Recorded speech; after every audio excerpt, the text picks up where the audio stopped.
Mirz Hashem, we're going to learn Brachos Daf Nun Beis. We're going to start 9 lines from the bottom of Daf Nun Aleph Omid Beis immediately after the Mishnah. Says the Gemara, Tonu Rabbanon, Dvorim Shebein Beis Shammai uBeis Hillel Basuda. The introductory words of the Mishnah, the first Mishnah of this Perek, is that we're going to discuss the matters of dispute between Beis Shammai and Beis Hillel regarding Su'uda, regarding the meals. The first one was the order of the brachos we make on Kiddush on Friday night, or Yom Tov. Do we first say the Hagofen on the wine and then the bracha of Mekadesh HaShabbos, or do we first say Mekadesh HaShabbos and then the Hagofen? Beis Shammai imrim mevorich al hayoim v'achar kach mevorich al hayayin. You first say the Mekadesh HaShabbos and only afterwards you say the Hagofen. The Mishnah just tells us that that's Beis Shammai's opinion, but does not tell us the reason. The Brisa we're learning now is going to tell us why Beis Shammai say that they should first say the Mekadesh HaShabbos and only after that say the Hagofen. And Beis Shammai is going to give 2 reasons. Number 1, shehayoim goyrim leyayin sheyavoy. What's the cause of Kiddush? It's the Shabbos. Since Shabbos, the Kedushas Hayom, is the cause for the wine, you first make a bracha on the day, which is the Shabbos, and then you say the Hagofen. A second reason, Ukvar Kiddush Hayom va'adayin yayin lo yibo. The day was sanctified, Shabbos came in before you make Kiddush. You only ever make Kiddush on Shabbos, irrespective of whether you make early Shabbos or you don't make early Shabbos, but either way, Shabbos is there before you make Kiddush. Therefore, you first relate to the Shabbos, which is the bracha of Mekadesh HaShabbos, and only then you relate to the Kiddush, which is the bracha of the Hagofen. Ubeis Hillel Oimrim, Beis Hillel say mevorich al hayayin, v'achar kach mevorich al hayoim. You first make a Hagofen, and then you say the Mekadesh HaShabbos. What's his reason? Says the Gemara, says the Brisa, shehayayin goyrem l'kedusha shetei omer. Beis Hillel says, let's look at the Kiddush, what we're saying. When we're saying the Kiddush, we're only able to say anything because we have a cup of wine. We're making Kiddush on a cup of wine, therefore we can say Mekadesh HaShabbos. If there would be no cup of wine, you would not be making Kiddush. Therefore you first make the bracha on the Hagofen, on the wine, and then you make the bracha of Mekadesh HaShabbos. Davar Achir, Beis Hillel say another reason why you should make the Hagofen before the Mekadesh HaShabbos, because Birchas Hayayin Tadira. The bracha of Hagofen is very frequent. Ubirchas Hayoim and the bracha of Mekadesh HaShabbos is relatively Einoi Tadira. It's not so frequent. And we have a rule, Tadir v'she'einoi Tadir, Tadir Koidem. When you have 2 mitzvahs or 2 brachas and you need to know which one to do first, then the one that you do more frequently takes precedence over the one you do less frequently. V'halacha k'divrei Beis Hillel. The halacha is like Beis Hillel, that you first say Hagofen and then Mekadesh HaShabbos. Asks the Gemara, my Dover Achir, why did Beis Hillel have to say a Dover Achir? Another reason that you say Hagofen first, because of Tadir v'she'einoi Tadir. Says the Gemara as follows, V'chi teima hosam tarti v'hochechoda. Are you going to say that the fact that Beis Shammai said 2 reasons why you say Kiddush first, and Beis Hillel only said 1 reason, that you say Hagofen first, and therefore the halacha should be like Beis Shammai? Hochanami tartininu. That's why Beis Hillel say a Dover Achir, that we also have a second reason that you say Hagofen first, that Birchas Hayayin Tadira, or Birchas Hayayim Einoi Tadira, Tadir v'she'einoi Tadir, Tadir Koidem, v'halacha k'divrei Beis Hillel, and the halacha is like Beis Hillel. Now the Gemara is asking, Pshita, is it not obvious that the halacha is like Beis Hillel? Dehonafka baskel. We know it's a Gemara in Bab Metzia Daf Nun Tes and in other places that a heavenly voice emanated from the heaven, a baskel, and said that the halacha is always like Beis Hillel, almost always like Beis Hillel. So what's the chiddush that we paskin like Beis Hillel? Says the Gemara, Ibois Eima Koidem baskel. It could be the chiddush that halacha Beis Hillel was talking about before the baskel came out. And therefore we had to say that halacha is like Beis Hillel. It could be le'achar baskel. Even after the baskel, we still have to say that the halacha is like Beis Hillel, and it's not necessarily taken for granted. Rabbi Yeshua, according to Rabbi Yeshua there in Bab Metzia and Daf Nun Tes, The Omar ein mashgichin bebaskel. Rabbi Shua holds we pay no heed to heavenly voices. Hashem gave the Torah down here to us people, and the way that the Dayanim, the Rabbonim, the Chachomim see fit to rule, that's how you rule. And no heavenly involvement can change the ruling. That's the opinion of Rabbi Shua. And since we do not pay heed to the baskel, it's a chiddush, or it's not to be taken for granted, that halacha is like Beis Hillel. Continues the Gemara. We just saw in the Mishnah that according to Beis Shammai, we first say Kiddush, Mekadesh HaShabbos, and then we say Hagofen. Can it really be, is that Beis Shammai's opinion? V'otanya, we're going to bring a brisa, and it would seem in that brisa that Beis Shammai hold the opposite. What does it say in the brisa? Hanechnas lebeisoi b'motzei Shabbos.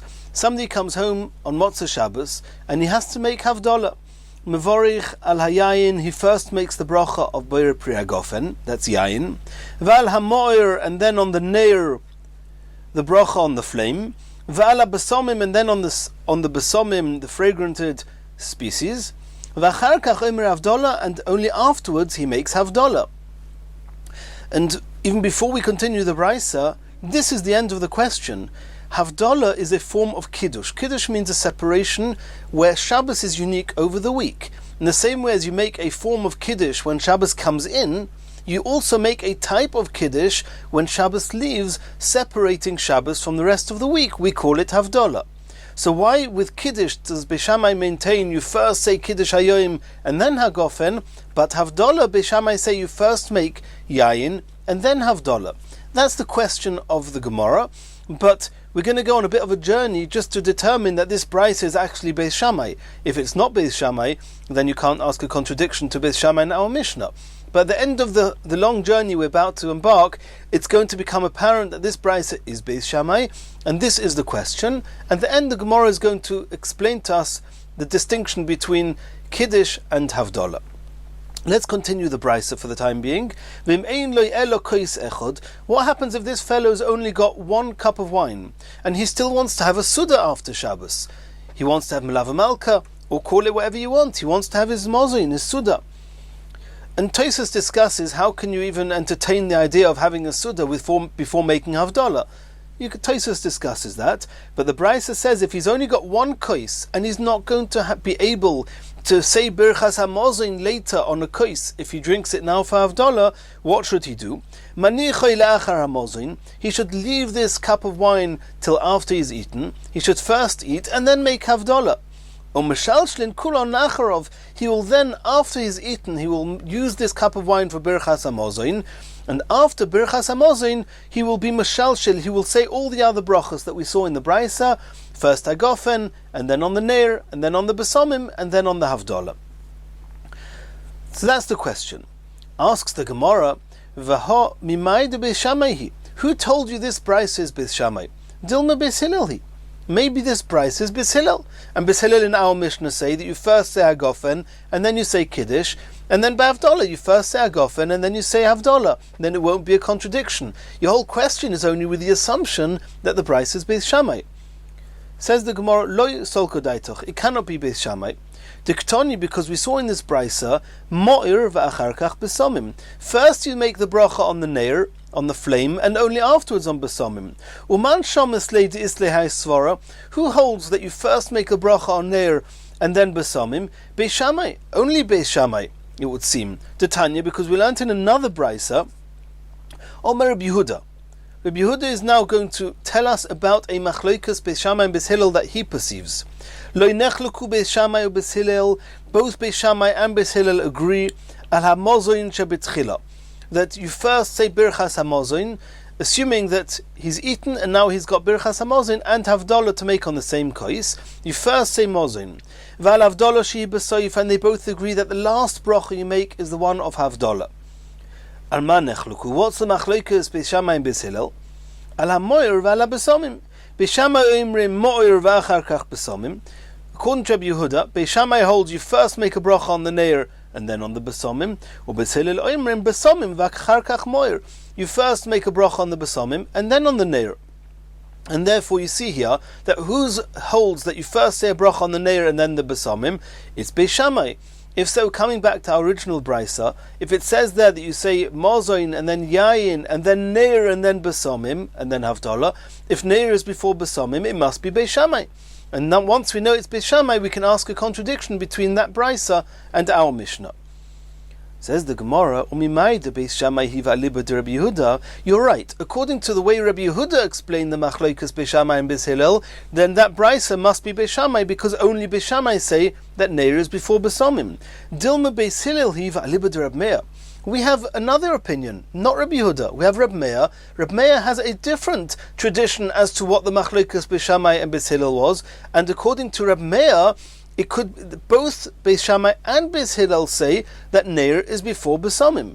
If so, that original brisa, maybe it's Beis Hillel, not according to Rabbi Yehuda, but Rabbi Meir, and then there's no contradiction. Lo yisol kadaitoch. No, it cannot be.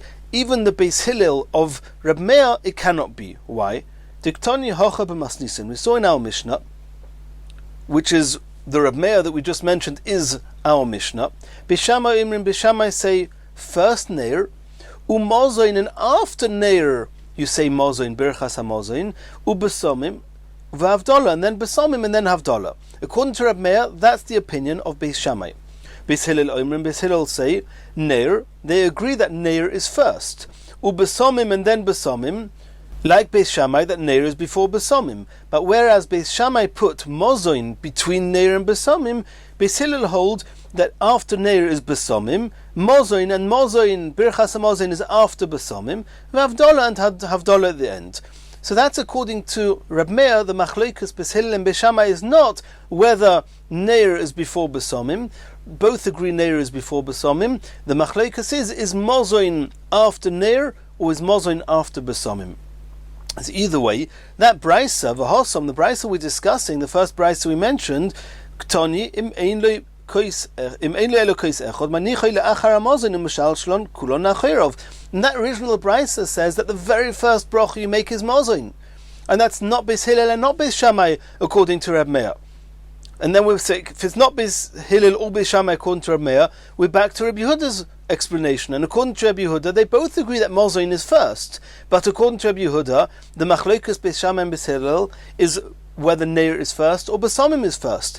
And according to Beis Shammai, neir is first. So when we have a brisa that we're discussing that says first mozoin, and then yayin, and then neir, and then besomim, it can only be Beis Shammai according to Rabbi Yehuda. Shma mino de Beis Shammai hiva libud Rabbi Yehuda. Umikol mokim kasha. And now we have our question. If it's Beis Shammai, then how can Beis Shammai say by havdalah? Do you first make hagofen, yayin, and then what we call kiddush in havdalah? But in the Mishnah we saw that kiddush is first according to Beis Shammai, and only afterwards is yayin. That's the question of the Gemara. Answers the Gemara. Kasavri Beis Shammai shani yule yoyma me'afuke yoyma.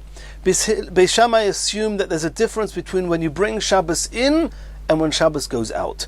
Yule yoyma, when you're bringing Shabbos in, kama de magdaminon le'odif. We want Shabbos to come in as quickly as possible. So the very first opportunity, we say the bracha of Mekadesh HaShabbos even before the bracha of Hagofen. Afuke yoyma, by the end of the day when we are sending Shabbos away, we prefer Shabbos to leave as late as possible, in order that it shouldn't look as if Shabbos is a burden for us, and therefore we say the bracha of Havdalah at the very last opportunity, and we say the bracha of Hagofen before it, and therefore it's not a contradiction. Our Mishnah, which is talking about Kiddush on Friday night, where Beis Shammai say you first say Kiddush and then Yayin, whereas Havdalah you first say Yayin and then Havdalah. Continues the Gemara. V'savri Beis Shammai birchas hamozoin, or any bracha for that matter, t'una kois. We just saw now in the brisa that the brisa says that if you only have one kois and you're going to want to make birchas hamozoin on it, then you wait till you've eaten and then you say birchas hamozoin and then havdalah. But that seems that bracha birchas hamozoin needs a kois. Is that really Beis Shammai's opinion? Votnan, we learnt in a Mishnah, in our Mishnah, later on in the Mishnah, Bolohem yayin la'achar hamozoin. If at the end of the meal, before birchas hamozoin, a cup of wine comes to the table, Im ein sham elo oisei kos, if you only have that kos, and you can either say hagofen and drink it now before Birchas Hamazon, or keep it to say Birchas Hamazon with it, Beis Shammai imrim mevorich al hayayin v'achar kach mevorich al hamazon. You can first say that gofen, presumably, my love to mevorich alei v'shosile. You make the bracha on that gofen and drink the cup of wine, and then you say Birchas Hamazon without a cup of wine. So you see that Beis Shammai does not need a cup of wine for Birchas Hamazon. And this seems to contradict the brisa we saw before, that if you're not going to have a kos for Birchas Hamazon later, you delay Havdalah till after Birchas Hamazon, because Birchas Hamazon needs a kos. The Gemara is going to suggest two answers. The first answer is, Loi de mevorich alei umonach lei. Who said he's going to drink the cup? Beis Shammai, the end of our Mishnah, says that if a cup of wine comes before the end of the meal, before Birchas Hamazon, after you finished eating, then you say hagofen on the cup and you don't drink it. You leave it. Ask the Gemara, V'omar mar ha'mavorich tzarich sheyitim. We know there's a rule that if you make a bracha, you have to at least taste some of the wine or any food you're making a bracha on. Says the Gemara, the toimle. He does taste it. V'omar mar ta'amoy pogmoy. But did we not say that if you drink a little bit from a cup of wine, the cup is now called blemished. You cannot use it now for a kos shel bracha later. Says the Gemara, the toim le biyodei. He didn't drink straight from the cup. He spilt a little bit of wine onto his hand, and he drank from his hands. So he's made the bracha, he's tasted a little bit of the wine, and he keeps the cup for Birchas Hamazon.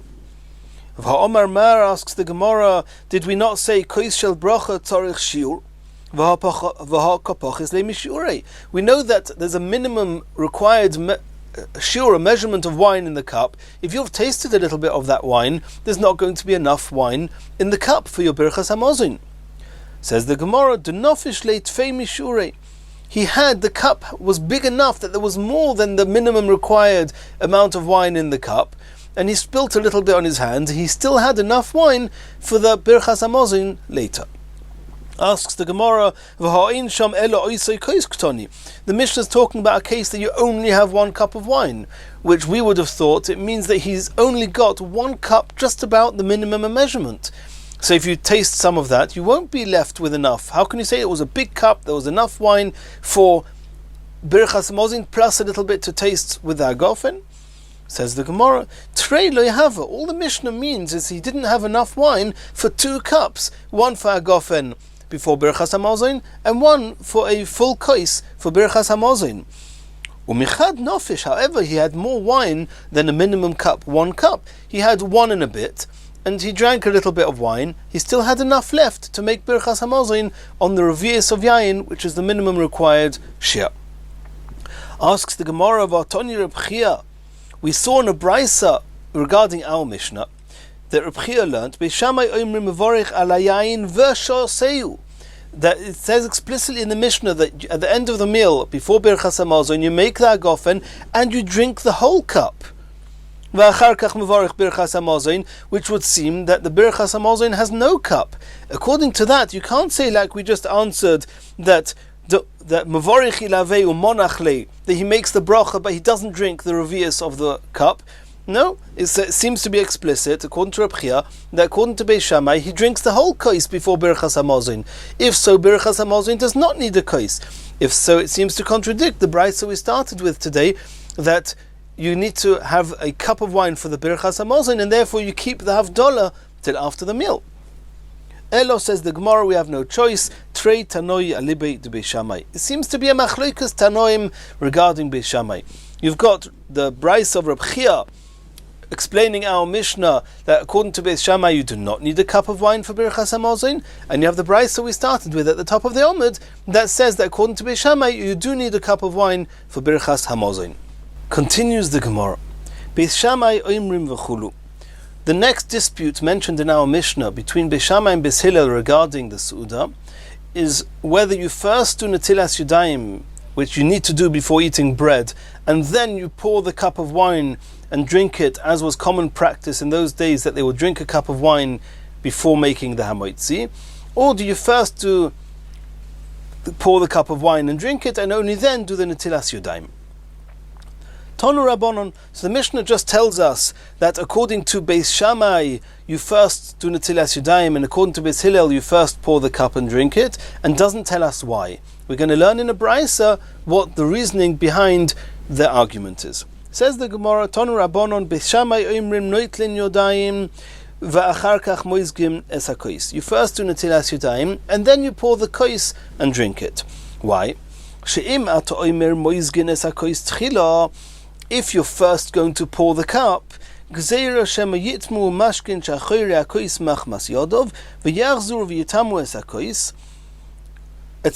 Before we're going to learn the Gemara inside, let's introduce some of the rules that this sugya is going to be based on. We know that in the Torah there's a concept called tumah, and there are different levels of severity of tumah, each one with their own halachos. There's a concept called avi avois hatumah, the father of all fathers, the grandfather of all tumas, which is a dead body. And then you've got an av hatuma, which is something one level tomei less than av yavois hatuma. And then there's a concept of a rishon, the first generation after the av, sheni, shlishi, revi'i. If a avi avois hatuma touches something, it will typically become an av. If an av touches something, it will typically become a rishon. If a rishon touches something, it would become a sheni. Sheni would make a shlishi, and shlishi would make a revi'i. That's the very basic rule. However, there are many, many details. Not everything can become a revi'i. For example, only kochim can become revi'i. Only truma and kochim can become shlishi. All chulin can only become a maximum of a sheni. And even then, not always. Continues the Gemara. Beis Shammai oimrim mekaneach v'chulu. We saw another dispute between Beis Shammai and Beis Hillel in our Mishnah, and that is that after you've wiped your hand on the mappa, on the cloth, on the napkin, on the towel, when you do Netilas Yadayim, where do you then put this mappa? And Rashi learns that this mappa was used in order to wipe your hands when they get dirty in the middle of the meal. Do you put it on the table, ala shulchan, or do you put it on the cushion, on the chair that you're sitting on, called the keses? According to Beis Shammai, you put it on the table. According to Beis Hillel, you put it on the chair. We're now going to try and understand why they're arguing, what's going on here. Says the Gemara, Tanu Rabbonon, we learnt in a Braisa. Beis Shammai oimrim mekaneach yodov b'mapo, you wipe your hands after Netilas Yadayim on the cloth, umanicho ala shulchan, and you put it on the table, not on the cushion, not on the chair.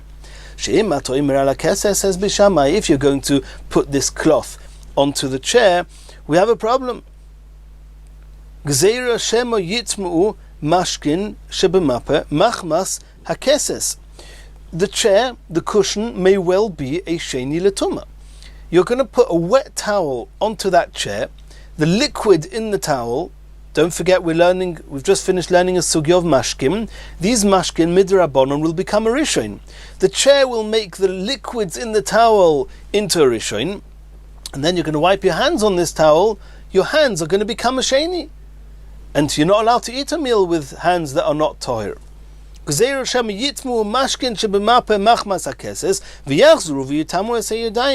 going to make the hands tomei. You're not allowed to do that.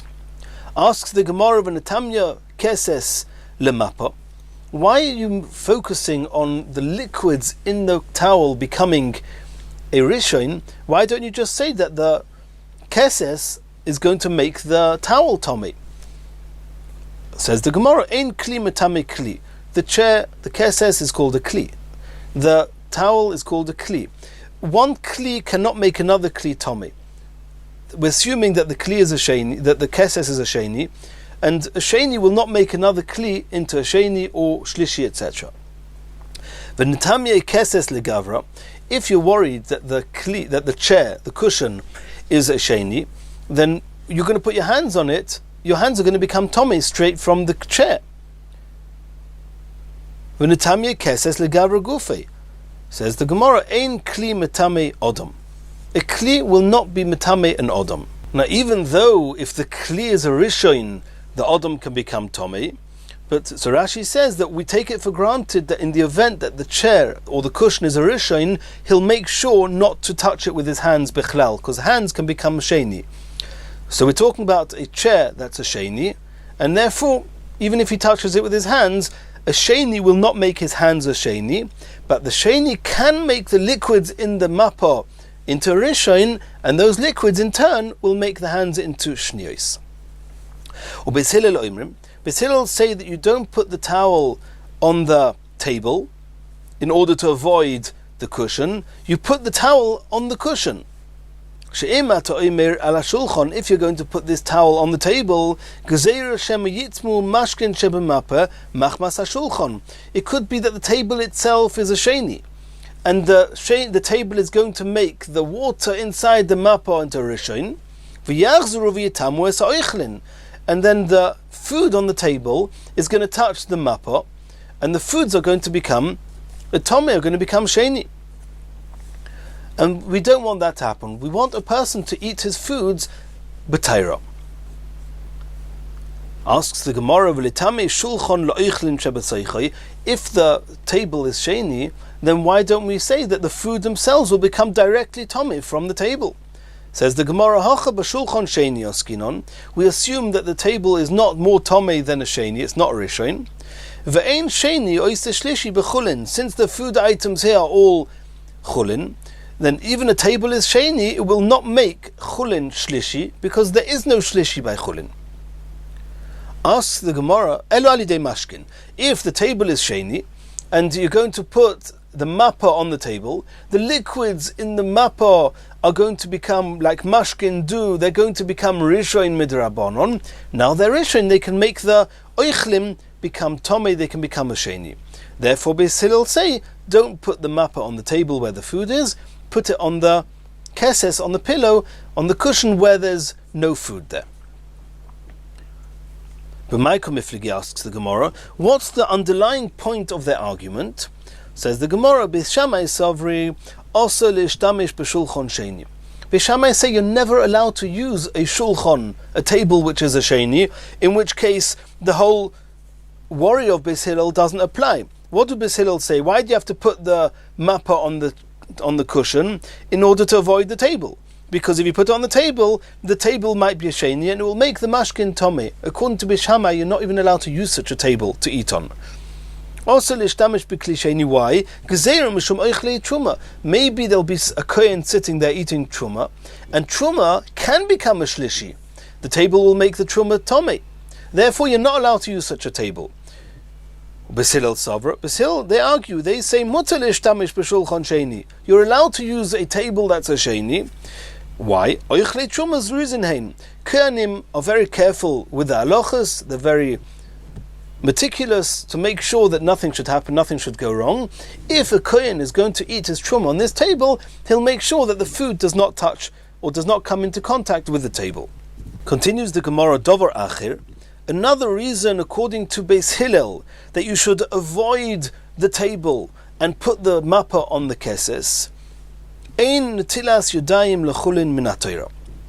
And let's explain what this means. The Gemara is going to try and explain it, but let's just get it clear first. According to Beis Shammai, you put the mappa on the table. We want to avoid the cushion. Why? The cushion could make the mappa, the mashkin in the mappa rishon, and then the yodayim, the hands, are going to become tomei. There's no food on the cushion. According to Beis Hillel, you put the mappa on the cushion in order to avoid the shulchan, because if the shulchan becomes tomei, or is tomei, then the mashkin in the mappa will become rishon, and then the food that touches these rishon will become tomei. So Beis Shammai are clearly stressing that their issue, what they were worried about, was the yodayim, and they were not worried about the oichlin. We know why they were not worried about the oichlin, because they say that the shulchan itself has to be always toher, it mustn't be a sheni. Beis Hillel, however, they are focusing on the oichlin becoming tomei, which is why you put the mappa on the cushion and not on the table, because the table might make the mashkin sheba mappa rishon, and they will make the food sheni, and they're not focusing on the yodayim. Number one, they don't mind if you put the mappa on the keses, and then if the mappa is on the keses and the keses is allowed to be a sheni, the mashkin could become rishon, and then his hands which is what Beis Shammai's chashash was, his hands will become Tomei. Beis Hillel didn't seem to be worried about that.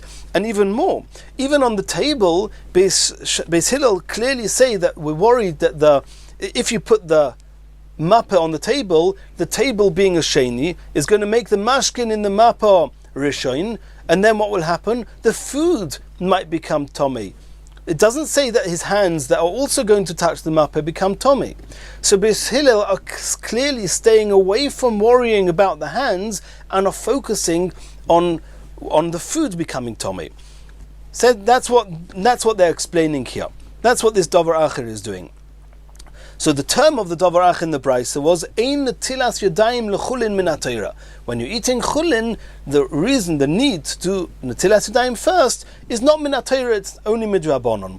The truth is, any netilas yadayim is only midrabanon, because the whole concept of tumas yadayim is only midrabanon. Even for truma, the chiyuv of netilas yadayim is only midrabanon. But since over here we're talking about chulin, the Gemara coined the term. The Brisa said, Ein netilas yadayim lechulin min haTorah. What they actually meant is Ein netilas yadayim min haTorah, period. There is no netilas yadayim min haTorah, because there's no concept of tumas yadayim min haTorah. Asks the Gemara, my Davar Acher, what's Beis Hillel trying to do with the Davar Acher? Why do we need the Davar Acher? Beis Hillel explained themselves that the reason you put the mappeh on the keses and not on the table is so the food shouldn't become Tomei. This is what the message Beis Hillel was trying to give Beis Shammai. If you Beis Shammai are going to ask us Beis Hillel, why are we worrying about the food becoming Tomei? And why are we not focusing on the hands becoming Tomei? I'll explain to you why. There's no concept of netilas yadayim min haTorah. The concept of tumas yadayim is only a rabbinical one. Mutav sheyitamu yadayim shel delespu ikar midoraisa. Relative to tumas oichlin, we don't worry so much about the hands. The worst that will happen to the hands is that they'll become tomei midirabonon. Va'al yitamu oichlin deispu lahu ikar midoraisa. But food, where the concept of food becoming tomei, it's true that if the foods become Tomei from mashkin, which are rishon midrabanon, the foods will only be Tomei midrabanon. But the concept of foods becoming Tomei, sheni or shlishi, are biblical ones, are min haTorah, and therefore we are more concerned about the food, which is yeshle ikur midoiraisa, than the hands, which the concept of tumas yadayim has no basis in the Torah. Continues the Gemara. Beis Shammai oimrim mechabdin v'chulu. The next dispute between Beis Shammai and Beis Hillel regarding the Suda is, do you first do mayim achronim and then clear away the table or the floor from the crumbs, or do you first clear away the floor or the table and only then wash mayim achronim? Ton Rabbanon, let's see in the Brisa where we're going to understand Beis Shammai and Beis Hillel. Beis Shammai oimrim mechabdin es habayis, you first sweep away either the floor or the table, v'achar kach noitlim liyadayim, and only afterwards you do mayim achronim. She'im ato oimer noitlim liyadayim tchila, if you're going to do mayim achronim whilst the crumbs are still on the table, nimtza to mafsid es ha'oichlim, the water of the mayim achronim could destroy the food, the crumbs, and you're not allowed to destroy food. The requirement of first doing mayim achronim before taking away the crumbs, lo yisviru, Beis Shammai don't hold of that. Ma'itama mishum pirurim, because it's more important to first clear away the crumbs and then do mayim achronim, so that the water should not destroy the crumbs. And this whole sentence from aval till pirurim, some take it out. It's already said in the sentence before that. Beis Hillel explain, if the waiter happens to be a learned person, a Talmud Chacham, who noitel pirurim sheyesh behem kazayis, he'll know that before mayim achronim you have to clear away all those crumbs and leftover bread pieces that are the size of a kazayis, an olive. Umaniach pirurim she'ein behem kazayis, the little crumbs he'll leave on the table. This will be proof to Rabbi Yechanan, the Omer Rabbi Yechanan, pirurin she'ein behem kazayis, crumbs that are smaller than the size of a kazayis, mutter le'abdom, you're allowed to destroy them bayad, even knowingly you're allowed to destroy them with your hands. So according to Beis Hillel, that the shamash is a Talmud Chacham, we're not worried that there's going to be big leftover bread, only the small crumbs, so you can do Mayim Achronim first. According to Beis Shammai, where there might be bigger crumbs that are going to get ruined with the Mayim Achronim left on the table, therefore you do Mayim Achronim first. What's the point of their argument? Beis Hillel savra also l'ishtamish b'shamash am haaretz. Beis Hillel say you have to use a shamash who's not an am haaretz. Or Beis Shammai savra, Beis Shammai hold mutar l'ishtamish b'shamash am haaretz. You're allowed to use a shamash who's an am haaretz. And it's very complicated because before you use such a shamash, he actually has to go to mikveh to make sure he's toyer. It's complicated. But Beis Shammai say that you're allowed to use a shamash am haaretz. Since he could be a not learned person, he's going to leave the bigger crumbs on the table, and therefore you have to do mayim achronim. You have to first sweep away the crumbs and then do mayim achronim. However, according to Beis Hillel, where there's going to be a shamash Talmud Chacham, there's in any case not going to be any big pieces of leftover bread on the table. There's no reason to sweep away the table first. You're allowed to do mayim achronim first. And some achronim actually say that according to Beis Hillel, they say that you can do mayim achronim first, but the truth is there's no preference either way. You can either do mechabdin as habayis, or you can do mayim achronim. Whichever one you want, you can do first. The main point is, according to Beis Shammai, you have to first sweep away the table before doing mayim achronim. Continues the Gemara. Omar Rabbi Yosi bar Chanina Omar Rav Huna. Bekule Pirkin, in all the disputes mentioned in this Mishnah, in this Perek, halacha ke Beis Hillel. The halacha is like Beis Hillel. Bar meha, besides for this one here, that the halacha is you first have to clear away the table, and only then you do mayim achronim. The halacha ke Beis Shammai. In this case, the halacha is like Beis Shammai. Rabbi Oishia masni epcha. Rabbi Oishia actually changes the text in our Mishnah to say that Beis Hillel holds that you first do mechabdin es habayis, and Beis Shammai is the one that says you first do mayim achronim, and if so, and therefore the halacha that says you do mechabdin es habayis is actually Beis Hillel, not Beis Shammai. Continues the Gemara. Beis Shammai oimrim neir umozoin v'chulu. The next dispute which we mentioned in the Mishnah between Beis Shammai and Beis Hillel by the Suda is the order of the Havdalah. Says the Gemara, Rav Huna bar Yehuda ikla lebei Rava. Rav Huna bar Yehuda was visiting Rava. Chazia leRava deborich abesomim bereisha. He saw that Rava was making the bracha on the besomim before making a bracha on the neir. Omar le Rav Huna bar Yehuda said to Rava, Mechti Beis Shammai uBeis Hillel amoir loy pligi. Is it not clear in our Mishnah that both according to Beis Shammai and according to Beis Hillel, you first make a bracha on the neir and only afterwards on the besomim? Why did you make a bracha on the besomim first? Tanya, it's actually supposed to be ditnan. We saw in our Mishnah, Beis Shammai oimrim. Beis Shammai say neir, mozoin, besomim, vavdola. That's the order. You first do neir, and then you say birchas hamozoin, and then besomim.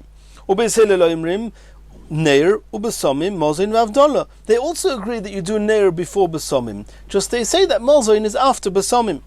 So why did you Rava make the bracha on the besomim first? Oni Rava Basrei, Rava answered him, Zu divrei Reb Meir, our Mishnah is Reb Meir. We've actually seen this on Daf Nun Beis Amud Aleph already. Avar Reb Yehuda, Reb Yehuda says that the machlokes Beis Shammai and Beis Hillel is different. Lo inechluku Beis Shammai Beis Hillel al mozoin shu betchila. Rabbi Yehuda holds that everybody, both Beis Shammai and Beis Hillel, agree that you say birchas hamozin first. Val havdalah shu besoif, they both agree that you say the bracha of havdalah at the end. Al ma nechluku, what's the argument between Beis Shammai and Beis Hillel? Al hamoyer val besomim, on the order of the neir and the besomim. Beis Shammai umrim al hamoyer v'achar kach besomim. Beis Shammai say you first make the bracha on the neir and then on the besomim. Or Beis Hillel umrim besomim v'achar kach moyer. You first make a bracha on the besomim and then on the neir. V'omer Rabbi Yochanan noagu ha'om kebeis Hillel alibud Rabbi Yehuda. The custom is to follow Beis Hillel. Which Beis Hillel? The one that Rabbi Yehuda mentions, not the one in our Mishnah that Rabbi Meir mentions. And therefore, according to Beis Hillel, according to Rabbi Yehuda, you make the bracha of besomim first, and that's why Rava did exactly that. Continues the Gemara. Beis Shammai oimrim sheboro chulu. The next topic, the next dispute in our Mishnah between Beis Shammai and Beis Hillel is the text, the formula of the bracha on the flame on the neir. Do you say Boirei, do you say boro? Do you say mo'ir, meaning one flame? Mo'irei, a number of flames. Let's see the Gemara. Omar Rava. Says Rava. Some suggest that it's Rabba. Bebora kule alma loy pligi. Everyone agrees that the word bora is in past tense, and therefore it's appropriate. Bora, Hashem created the flame, light, fire. Debora mashma, that it means past tense. Ki pligi, what's the argument? Beboirei. When you say the word boirei, what does it mean? Beshamai savri, beshamai hold boirei deosid lemivra. Boirei means that he's going to create. And that would be inappropriate. When we make the bracha on the Neir, we are making a bracha to Hashem who created fire on Motzei Shabbos. Basil Savri, Basil will say that Boirei nami debara mashma. The word Boirei is also referring to the past tense, and therefore you can say it here as well. Mosiv Rav Yosef asked, we see in the pasuk says Yoitzer Oyer uvoirei choshech. And there it's clearly talking about that Hashem created in the past tense. Yoitzer Horim uboirei ruach. That Hashem created the mountains and the ruach. So you see as well that boirei is in past tense. Boirei shomayim v'noiteim. That Hashem created the heavens. So you see that it must be that everybody agrees that boirei is in the past tense. So how do you explain Beis Shammai? Elam Rav Yosef says as follows: Bebora uboirei, both the term boro and boirei, kule almalei pligi de boro mashma. But everybody agrees that it means past tense. And therefore if you use it in the bracha of the Neir, it's valid, it's a good bracha. Ki pligi, what's the argument? B'mo'ir u'mo'irei. Do you say that Hashem created a single fire, light, flame, or mo'irei, or in plural tense? To Bishamai Savra, Bishamai hold Chod Nahira Ika Benura. Bishamai say there's only one fire in every flame. There's only one color. It's only one mo'ir there. Bishilel Savra, Bishilel say Tuva Nahira Ika Benura. There are many colors. There's the yellow part of the flame, and there's the blue part of the flame. There's the whitish part of the flame. There are many different parts of the flame with different colors, and therefore you say a plural tense. Tanya Namiyachi, we saw a brisa to this effect. Omru lem Bishilel Bishamai. Basil said to Beis Shammai, Harbe Mo'irois yesh be'ur. There are many different types of flames in a fire, and therefore you say Mo'irei, you don't say Mo'ir. In Yirtzeh Hashem, in our next shir, we're going to carry on from here.